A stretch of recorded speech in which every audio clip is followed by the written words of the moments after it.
नमस्कार दोस्तों, स्वागत है आपका आज की इस वीडियो के अंदर। तो आज हम इस वीडियो के अंदर एक आईसीआईसीआई म्यूचुअल फंड का एक फंड है जिसका नाम है कमोडिटीज फंड। ये एक सेक्टर फंड या थीमेटिक फंड है जिसे हम कह सकते हैं, जो कि काफ़ी रिस्की होता है। तो ये उस कैटेगरी का फंड है। तो आज हम इस स्कीम के बारे में पूरा डिटेल में देखेंगे कि अगर आपने इस म्यूचुअल फंड के अंदर इन्वेस्ट किया हुआ है तो आपको इस फंड ने कितना पैसा बना के दिया है। जैसे कि काफ़ी आजकल चल रहा है कि बहुत सारे फंड्स ने शॉर्ट टर्म के अंदर, शॉर्ट टर्म मतलब 2 साल में 3 साल में आपका 20%, 30%, 40% तक का रिटर्न बना के दिया है। तो क्या ये फंड उनमें से एक है या नहीं, तो आज वही हम देखेंगे। और मैं आपको ये भी बताऊंगा कि अगर हमने इसके अंदर 5,000 रुपये की, 10,000 रुपये की, 20,000 रुपये की एसआईपी की होती तो हमें कितना फ़ायदा हो रहा होता। तो क्या ये परफॉर्मेंस आगे भी सस्टेन करने वाली है? अगर करने वाली है तो हम उसकी कैलकुलेशन देखेंगे कि फॉर एग्जांपल जितने भी परसेंट से इस फंड ने रिटर्न दिया है तो अगर वो क्या सस्टेन करेगा। वैसे तो चांसेस नहीं होते, चांसेस मतलब जो पास्ट में हुआ है वो फ्यूचर में होगा ऐसा गारंटी नहीं होती। तो हम पूरा कैलकुलेट करके देखेंगे कि अगर इसने फॉर एग्जांपल इतने परसेंट रिटर्न दिया और अगर फ्यूचर में इतना देगा और आप इसमें 10 साल, 5 साल, 20 साल इसमें इन्वेस्टेड रहते हैं तो आपकी कितनी वेल्थ क्रिएट होगी, आपका कितना पैसा बनेगा। तो चलिए स्क्रीन पे देखते हैं पहले कि इस फंड ने कैसी परफॉर्मेंस दी है एंड क्या हुआ है। चलिए देखते हैं स्क्रीन पे। तो आप देख सकते हैं यहाँ पे सबसे पहले आपको यहाँ पे नाम दिख रहा है ICICI technology commodities fund direct growth. ठीक है, ये मैंने एक डायरेक्ट फंड का एक फैक्टशीट ली है। बाकी रेगुलर भी कर सकते हैं आप इसके अंदर और डायरेक्ट में भी कर सकते हैं। तो पहले तो ये मॉर्निंग स्टार है, मॉर्निंग स्टार वेबसाइट है, ये उनकी फैक्टशीट है, उनकी रिसर्च रिपोर्ट है। तो मैंने उनकी वेबसाइट से डाउनलोड किया है ये। तो भी देख सकते हैं कैटेगरी जो है इनके हिसाब से इंडिया द सेक्टर के हिसाब से है। ओके, एंड इसका जो देखिए इन्वेस्टमेंट ऑब्जेक्टिव क्या है, to generate long term capital appreciation by creating a portfolio that is invested in equity and equity related securities of companies engage in commodity and commodity related sectors. ये जो category है ये उन्हीं company में पैसा लगाएगी जो कि कमोडिटीज से रिलेटेड है। कमोडिटी के अंदर क्या क्या आता है, आपका स्टील आता है, गोल्ड आता है, कुछ एग्रीकल्चर के प्रोडक्ट्स वगैरह आते हैं, तो ये सबको कमोडिटी बोला जाता है। ठीक है, तो हम इसका देख लेते हैं कैसे कैसे इसने दिया है। तो अगर हम इसकी टॉप होल्डिंग देखें तो अभी देख सकते हैं होल्डिंग के अंदर सबसे ज़्यादा स्टील कमोडिटी है। स्टील के अंदर इनका 8.50% का वेटेज है। जेएसडब्ल्यू है, सीमेंट सेक्टर के अंदर है इनका, जिंदल स्टेनलेस के अंदर है इनका, ग्रासिम के अंदर है, अंबुजा है, हिंडाल्को है, गुजरात है। टोटल देखिए सब इनकी ये टॉप होल्डिंग्स है, ये टॉप होल्डिंग्स है इनकी जहाँ जहाँ उन्होंने पैसा लगाया हुआ है। तो टोटल इनका ये पोर्टफोलियो है। और अगर हम इसके हिसाब से देखें कि जो मोनिस्टर के हिसाब से उन्होंने कितना रिटर्न दिया है, तो यहाँ पे आप देख सकते हैं कि 3 साल के अंदर इस स्कीम ने 48% का रिटर्न दिया है। 48% हर साल पिछले 3 साल में इसका CAGR रिटर्न है। इतना अच्छा इसने रिटर्न बना के दिया है अपने इन्वेस्टर्स को। तो अली तो फैक्चर के हिसाब से है, अभी हम उसको एक्सेल में भी देखेंगे कि एक्सेल के अंदर कैलकुलेट करके तो उसमें कैसा होता है, तो वो भी देखेंगे। तो चलिए पहले उसी पे जंप कर लेते हैं हम। मैंने इस अपने एग्जाम्पल के अंदर मैंने 5,000 रुपये के SIP का एग्जाम्पल लिया है कि एक रंजीत नाम का व्यक्ति है जिसने 5,000 रुपये की SIP चालू की है और ये फंड 2019 में लॉन्च हुआ था, ज़्यादा पुराना फंड नहीं है। 16 अक्टूबर 2019 को फंड लॉन्च हुआ था जब इसका NAV 10 रुपये का था।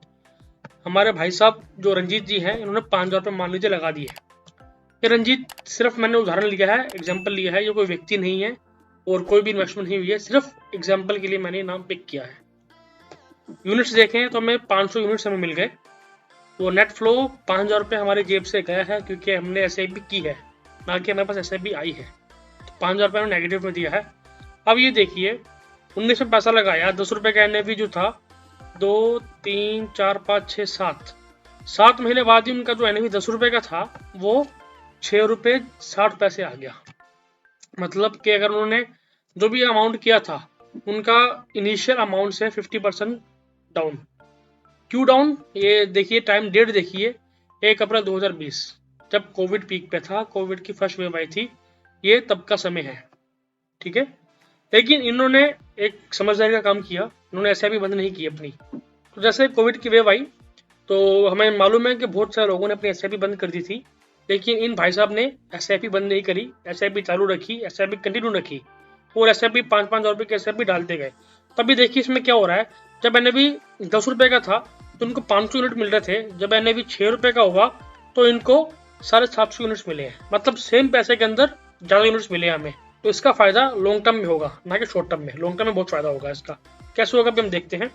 फिर देखिए इनका NAV 9 रुपये गया, 11 रुपये गया, 12 रुपये गया, 20 रुपये आ गया। देखिए 2021 में NAV 20 रुपये आ गया, मतलब कि ऑलमोस्ट आपका 1-1.5 साल में पैसा डबल हो गया NAV। फिर अब देखिए 25 रुपये गया, 26 रुपये, 21 रुपये, 30 रुपये। आज के टाइम पे देखिए इनका NAV चल रहा है 26 रुपये। 1 मार्च को जो 26 रुपये का NAV था वही हमने इसमें इंक्लूड किया है। तो अब ये देखिए टोटल जो 5-5 हज़ार रुपये इन्होंने इन्वेस्ट किया है हर महीने, टोटल अभी तक इन्होंने 2,10,000 रुपये इन्वेस्ट किया है। 13,790 यूनिट्स इनके पास अवेलेबल हैं और जिसकी वैल्यू 3,62,000 रुपये है। अगर इसका हम रिटर्न देखें तो 33.96% का रिटर्न आता है। 33% हर साल रिटर्न दिया है स्कीम ने। अगर हम अपने एग्जाम्पल में अपने हिसाब से कैलकुलेट करके देखें तो ये 3 साल से ज़्यादा का समय है, 3 साल का नहीं, 3 साल से थोड़ा ज़्यादा समय है, तो उससे रिटर्न इसमें 33% का आया है। वो जो हमने फैक्ट्री पे देखा था वो पूरे 3 साल का समय था, लेकिन ये थोड़ा सा ज़्यादा समय है, इसलिए ये रिटर्न इसका थोड़ा सा कम आया है। लेकिन 34% रिटर्न कम नहीं होता है। 34% का मतलब पता है आपको कि कितना पैसा हो सकता है 34%, वो भी CAGR बेसिस पे? नहीं मालूम है? चलिए अब उसको कैलकुलेट करते हैं कि हम इसमें आप उदाहरण लेते हैं कि मान लेते हैं कि हम 5,000 रुपये की इसमें SIP करेंगे और हम मानते हैं कि नहीं भैया ये आने वाले टाइम पे भी 34% का रिटर्न देगा, कंटिन्यू 34% का रिटर्न देगा। अभी 3 सालों में है, मैं चाहता हूँ कि मैं 15 साल इसमें वो इन्वेस्टेड रहूँगा, टोटल 20 साल हो गया, ठीक है, 20 साल के लिए करूँगा। तो अभी देखिए 20 साल में 5-5 हज़ार करके हमें जो रिटर्न मिल रहा है वो 7,20,95,237 रुपये मिल रहा है, मतलब। और हमारा जो मंथली कंपाउंडिंग आ रहा है वो 2.47% का आ रहा है। अब मंथली कंपाउंडिंग छोड़ दीजिए, ये कैलकुलेशन के लिए निकाला था मैंने। अगर तो इस स्कीम ने, अगर वर्ड यूज कर रहा हूँ, अगर इस स्कीम ने 34% का रिटर्न दिया और आने वाले 20 साल तक दिया तो आपके पास 7,20,95,237 रुपये होगा 20 साल बाद। अगर इस स्कीम ने रिटर्न 34% नहीं दिया, मान लेते 25% दिया, तो आपके पास 2,32,00,000 रुपये होगा और 68,194 रुपये होगा। 25% भी बहुत ज़्यादा होता है। शॉर्ट टर्म में कुछ स्कीम्स इसको सस्टेन कर पाती हैं, लेकिन लॉन्ग टर्म के अंदर इतना बड़ा रिटर्न और कंटिन्यू देना चांसेस बहुत कम है, बहुत कम है। संभव नहीं है कि 25% हर साल देना वो 20 साल तक, इम्पॉसिबल है। इम्पॉसिबल तो नहीं कहूँगा मैं, क्योंकि कुछ फंड मैनेजर्स हैं जिन्होंने बैक टू बैक रिटर्न दिया है इतना US में, इंडिया में तो नहीं है, तो बहुत कम चांसेस है इसका। अगर मैं इसको 18% मान के चलूँ तो हमारा 96,33,000 रुपये होता है। अगर मैं इसको 12% मान के चलूँ तो 66 लाख होता है। अब आप बोलेंगे तो भाई धीरे धीरे रिटर्न कम कर रहा है। मैं रिटर्न इसलिए कम कर रहा हूँ, अगर मैं यहाँ पे आपको 34% दिखाऊंगा तो आपकी जो अपेक्षा है वो बढ़ जाएगी। तो आपके मन में लालच आ जाएगा कि 5,000 रुपये की SIP करनी है, 20 साल तक करनी है, 20 साल बाद मुझे 7,20,00,000 मिलेगा। लेकिन यहाँ पे रिटर्न हमने लिया 34% का, तो ये संभव नहीं है। संभव मतलब चांसेस बहुत कम है कि आपको 34% रिटर्न मिलेगा। 2 साल मिल सकता है, 3 साल मिल सकता है, 5 साल मिल सकता है, लेकिन बैक टू बैक 20-25 साल रिटर्न मिलना चांसेस बहुत कम है, प्रैक्टिकल नहीं लगता है। तो मैं आपको बोल दूं कि भैया स्कीम में पैसा लगा दो, 34% रिटर्न मिल रहा है, आगे भी ये मिलेगा, और आपको नहीं रिटर्न मिला, कम हो गया, तो आप तो बाद मुझे बोलोगे कि भाई कि आपने बोला था, वीडियो बनाई थी आपने, रिटर्न नहीं मिला। तो एक अच्छी बात नहीं है। ये जो रिटर्न है, मैं बस इस वीडियो के माध्यम से आपको ये बताना चाह रहा हूँ। एक तो मैंने आपको ये बताया कि उस फंड की परफॉर्मेंस कैसी रही है। पास्ट में बहुत अच्छी परफॉर्मेंस रही है, बहुत बढ़िया रही है। फ्यूचर में रहेगी नहीं पता, हो सकती है, नहीं भी हो सकती है, कुछ पता नहीं है, क्योंकि mutual funds are subject to market risk. अगर मैं आपको बोलूँ 15%, हाँ 15% दे सकता है। क्यों दे सकता है, इसके पीछे लॉजिक है। लॉजिक क्या है, हमारे पास हमारा जो सेंसेक्स है उसने 40 साल का डाटा हमारे पास अवेलेबल है, और 40 साल के अंदर उसने 16% रिटर्न दिया है, 15 से 16% रिटर्न दिया है एवरेज। तो 15% मैंने वहां से पिकअप किया है। तो हम एक बेंचमार्क पकड़ के चलते हैं कि 15% रिटर्न हमें मिलना चाहिए। 15% से ज़्यादा मिले तो बहुत अच्छी बात है, 18 मिला बहुत बढ़िया, 20-25 मिला बहुत अच्छा है। लेकिन अगर आपका रिटर्न सेंसेक्स से भी कम मिल रहा है तो आप कहीं गलती कर रहे हैं। एटलीस्ट आपको सेंसेक्स के आसपास आपको रिटर्न मिलना ही चाहिए, तभी हम म्यूचुअल फंड में इन्वेस्ट करते हैं। तो मैं आपको बोल दूं कि 20% 30% आपको मिलेगा, आप लालच के थ्रू आप इसमें इन्वेस्ट कर दोगे और आपको लॉस हो जाए या आपको उतना नहीं मिले, तो ये एक अच्छी बात नहीं होती है। तो अब जब भी इन्वेस्ट करें, एक रियलिस्टिक एजम्पशन लेके, एक माइंड में थॉट लेके इन्वेस्ट करें कि आपको म्यूचुअल फंड के अंदर 15 भी नहीं, 13 से 15 के बीच में आपको रिटर्न मिल जाता है।